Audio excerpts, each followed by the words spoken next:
Pemirsa, Kamis siang Komnas HAM menyerahkan laporan rekomendasi kepada Menko Polhukam Mahfud MD terkait dengan temuan dugaan pelanggaran tragedi HAM di Kanjuruhan dan rekomendasi gelaran pertandingan sepak bola di Indonesia serta sejumlah rekomendasi lainnya.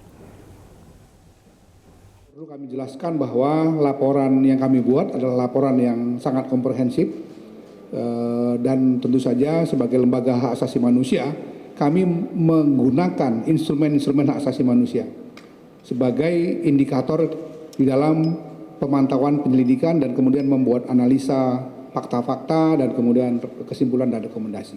Kami juga menambahkan satu lagi instrumen hak asasi manusia yang jarang sekali digunakan, yaitu business and human rights, jadi bisnis dan hak asasi manusia. Karena di sini ada aspek-aspek bisnis yang sebetulnya dalam standar internasional sudah kita akui juga di dalam standar nasional kita. Setiap entitas bisnis itu harus mematuhi prinsip-prinsip asasi manusia. Jadi kami gunakan itu untuk mengukur apakah kepatuhan dari entitas bisnis yang mengelola sepak bola kita ini itu benar-benar terjadi atau tidak. Sebab terjadi satu peristiwa pelanggaran hak asasi manusia, ada 7 poin kami sebut di sini, yang itu mengakibatkan 135 orang meninggal dunia. Jadi ini satu peristiwa besar, peristiwa kemanusiaan yang sangat menyakitkan. Tidak saja bagi bangsa Indonesia, tapi kita tahu seluruh dunia ikut berduka dengan itu. Dan ada ratusan lagi orang yang cedera, ada kerusakan properti baik milik pemerintah maupun milik masyarakat. Jadi ini tidak bisa kita anggap ringan. Ini persoalan sangat serius. Karena itu isi laporan ini poinnya adalah meminta supaya ada evaluasi menyeluruh.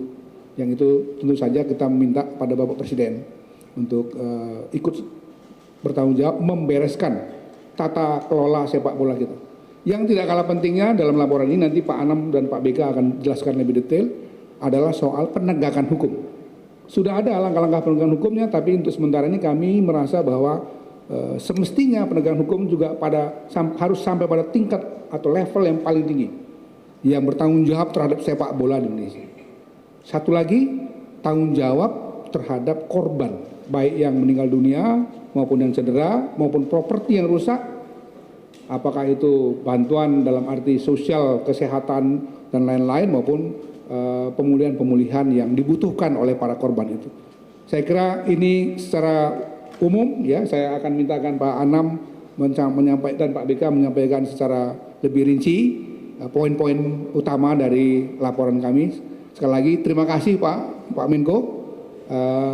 Ini kalau orang nanya kenapa sih kok selalu datang ke Menko Polhukam, dalam Undang-Undang 39 tahun 1999 dikatakan laporan-laporan penyelidikan pemantauan Komnas HAM, terutama yang menyangkut pelanggaran HAM yang katakanlah terkait dengan kepentingan orang banyak, memang harus dilaporkan pada Presiden Republik Indonesia. Pak Menko dalam hal ini tentu saja mewakili Presiden Republik Indonesia. Itu kata undang-undang, ya, jadi bukan alasan-alasan